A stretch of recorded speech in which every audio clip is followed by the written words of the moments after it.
Vous suivez bien le décryptage de Radio Taïwan International en ce lundi 24 novembre. C'est Floriane Dai qui vous accueille aujourd'hui à l'antenne. Et comme il s'est passé un certain nombre d'événements sportifs ce week-end, je voulais dans cette émission revenir sur quelques compétitions et performances d'athlètes de Taïwan dans des domaines parfois assez méconnus. Nous allons donc parler des Jeux déflympiques, de kabaddi, de boxe, de tennis, de golf, mais aussi de bodybuilding à plus de 70 ans.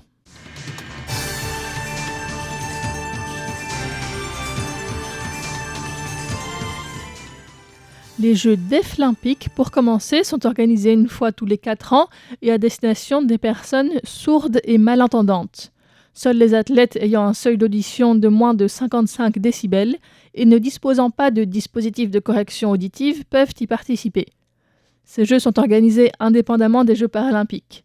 Les déflympiques se déroulent en ce moment et jusqu'au 26 novembre 2025 à Tokyo, au Japon.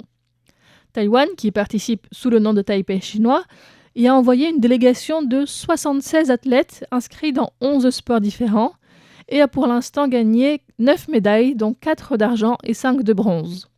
Wei Yuzhe, 18 ans, a été le premier à remporter une médaille lors de ces Jeux dans le décathlon en prenant la 2e place chez les hommes. Ensuite, en athlétisme, c'est Xu Le, championne en titre, qui revient sur le terrain après une blessure, qui a remporté une médaille d'argent dans le 100 mètres haies chez les femmes. Le duo mixte de tir au pistolet à air comprimé, Xu Mingzhui et Gao Yazhu ont ensuite remporté le même métal en laissant un duo indien sur la plus haute marche du podium. Chen Yanru, quant à elle, s'est inclinée en finale de badminton contre son adversaire sud-coréenne. 3 médailles de bronze ont également été remportées par des athlètes taïwanais en bowling et 2 en tennis de table. Il reste encore quelques jours, donc ce ne sont que des résultats provisoires pour les déflympiques 2025.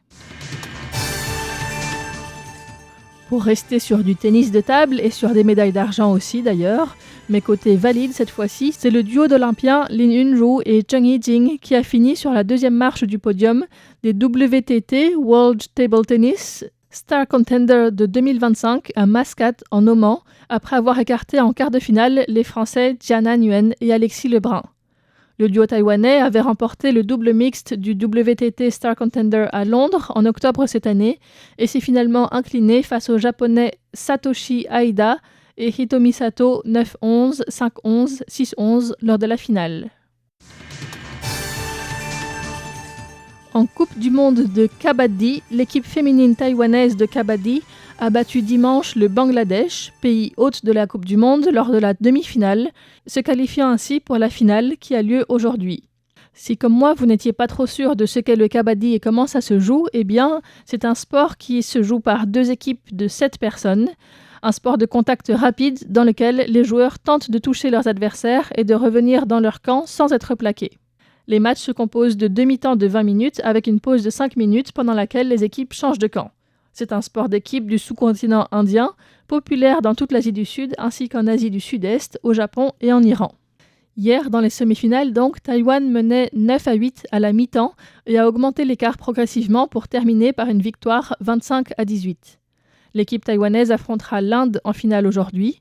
Les 2 équipes s'étaient déjà affrontées lors des Jeux asiatiques de 2023 où Taïwan avait perdu d'1 seul point et remporté la médaille d'argent. Et pour continuer en Inde, mais changer de sport, il y avait aussi ce week-end les finales de la Coupe du monde de boxe à Greater Noida, près de New Delhi. La boxeuse taïwanaise Chen Yanjin, médaillée de bronze aux Jeux Olympiques de Paris, a remporté jeudi la médaille d'or dans la catégorie féminine de 65 kg. Chen Yanjin a battu la championne en titre, la Britannique Dion Burman, par un score de 4-1, remportant ainsi la première et unique médaille d'or de Taïwan lors de l'événement de fin d'année de la World Boxing. La médaille d'or de Chen Yanjin est venue après que Wu Shiyi, médaillée de bronze aux Jeux de Paris, et Guo Yixuan aient toutes les 2 perdu en finale des catégories féminines 57 et 51 kg. En plus de ces 2 médailles d'argent et de cette médaille d'or, Taïwan a également remporté une médaille de bronze grâce à Huang Xiaowen, triple championne du monde. La golfeuse taïwanaise Wu Jiayan, en pleine ascension, a remporté dimanche son premier championnat sur le circuit de la Japan Ladies Professional Golfers Association après avoir terminé première à la compétition qui s'est clôt hier à Matsuyama. La jeune femme de 21 ans a remporté le trophée en terminant avec un score de 15 sous le par, un trophée qui est son premier titre. Elle a déclaré qu'elle était surprise d'avoir remporté un titre dès sa 2e année sur le circuit. Wu Jiayan a connu un début difficile dans ce tournoi en se classant à la 24e place après le premier tour. Elle a progressé régulièrement lors des 2e et 3e tours avant de terminer le tour final de dimanche en beauté, remportant ainsi la victoire. Côté baseball, aujourd'hui marque le premier anniversaire de la victoire de Taïwan au championnat WBSC Première 12 de 2024. Pour l'occasion, un documentaire sur le chemin qui a mené l'équipe taïwanaise à cette victoire a été annoncé aujourd'hui en conférence de presse. La sortie du documentaire dans les salles nationales étant annoncée pour le 1er janvier 2026. Le commissaire de la Ligue professionnelle de baseball de Taïwan, Tsai Chi-chang, a affirmé que même ceux qui ne s'intéressent pas au baseball trouveront des échos dans ce film qui dépeint une percée contre l'adversité et reflète les circonstances internationales de Taïwan. Le réalisateur, Longnan Isaac Fangas, a déclaré que pour le film, ils ont reconstitué les circonstances et les émotions des joueurs pendant le tournoi de la manière la plus authentique possible. Les interviews des joueurs dans le documentaire ont été tournées en mars, pendant l'intervalle entre les qualifications pour la World Baseball Classic et les saisons régulières 2025 à Taïwan et aux États-Unis. Pour terminer cette présentation de l'actualité sportive taïwanaise, une autre news a attiré mon attention, non pas au niveau international, mais national cette fois-ci. Il s'agit de la coupe présidentielle du championnat national de culturisme et de fitness 2025, qui a introduit cette année une nouvelle catégorie pour les plus de 70 ans. À 72 ans, Lin Suetsi a fait sensation. Ancienne éducatrice spécialiste du diabète à l'hôpital militaire Tri-Service, Lin Suetsi insistait souvent auprès de ses patients sur la nécessité de faire de l'exercice, de contrôler leur alimentation et de suivre leur traitement. Mais si les patients disaient souvent « oui, je le ferai », rares étaient ceux qui suivaient réellement ses conseils, en particulier pour faire du sport. Pendant la pandémie, Lin Suetsi a fait la connaissance de Chang Gongwen, aujourd'hui vice-président de l'association de culturisme et de fitness de Taïwan. C'est à ce moment-là qu'elle a commencé ce sport, et en seulement 4 ans et demi, elle s'est sculpté un physique enviable. Dans une interview, elle a déclaré en riant que, au-delà du fait qu'elle se sente plus jeune et plus heureuse, le plus grand avantage est qu'elle peut encourager ses patients à faire de l'exercice. Et lorsqu'ils lui demandent si elle fait elle-même de l'exercice, elle peut leur montrer simplement ses photos de compétition, ce qui en général les laisse bouche bée.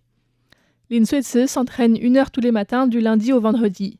Elle a révélé qu'elle était déjà grand-mère de 5 petits-enfants âgés de 10 à 14 ans et a raconté qu'une fois, alors qu'ils prenaient un bain ensemble, un de ses petits-fils l'a appelée une super-héroïne invincible. Lin Suetsi explique qu'à la cinquantaine, elle souffrait d'ostéophytes cervicaux et d'une hernie discale. À l'époque, la rééducation était son seul soulagement. Et ce n'est qu'après avoir découvert la musculation qu'elle a réalisé que ça pouvait vraiment soulager davantage de maux.